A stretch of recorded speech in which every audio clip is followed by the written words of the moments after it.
financial commitment. What is, you're talking about the value add of an interior designer. You bring experience, you've seen it, you're sourcing, you can put together, you can synthesize and interpret the mosaics, those Pinterest boards, and you're like, I can give you this house. What does it cost to hire an interior designer? That is so different depending on are we just sourcing finishes? Are we going to be involved from the very beginning with the architect? Are we subbing out, our own? Let's say we have a client that we're building a house for. The design, the floor plan is set, and you're brought in. Let's say we already even have finishings, like but they're like, no, I really want this interior designer.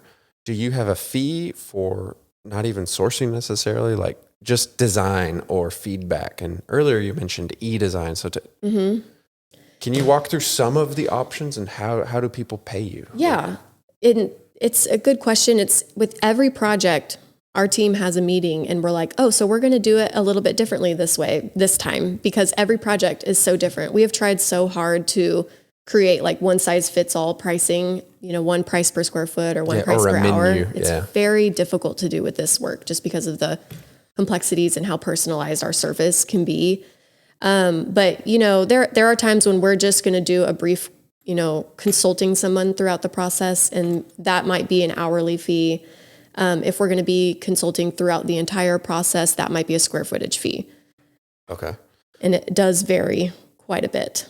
The dollar per square foot could vary? Yep. Just depending on what all they want us to be involved with. Are we going to meet with your cabinet builder and go over every detail with you, or you have that figured out? We're just doing paint colors. It's okay. Yeah. Oh, so y'all are going through, like, we're going to go through shaker cabinet, or we want raised panel, or we want natural details. Cherry. Yeah. We want this natural wood, but this is going to be paint grade, and this is going to be, let's add more contour because I want the Vinahood different built in.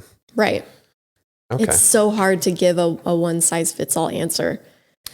Like a percentage of the total budget. I would love to be able to give that. I also think it varies greatly just where you are at, on the map. Sure. Central Texas is going to be different than the Pacific Northwest, than Atlanta versus Dallas, Fort Worth. It's very different. Okay. If a person were to call you, and earlier we talked about like this random $400,000 house or $700,000, let's say $700,000 house, and they're going to bring you in to the house.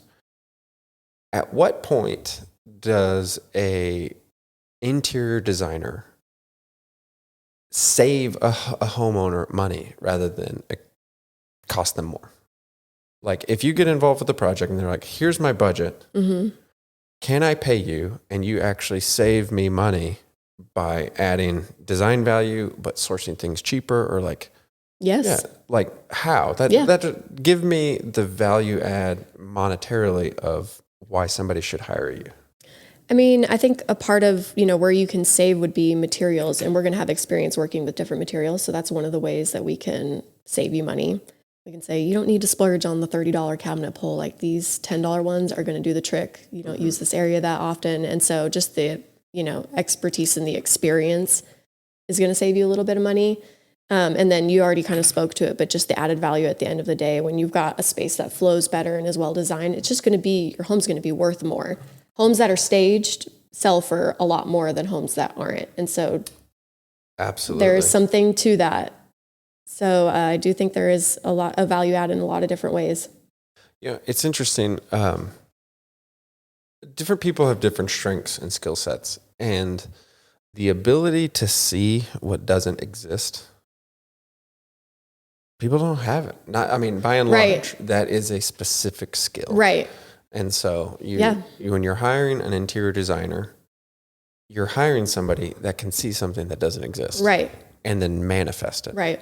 And theoretically, if you're hiring a builder, your builder should be able to see what doesn't exist and then walk you through it. And then just an interior designer is just one more component, one more collaborator. Yes.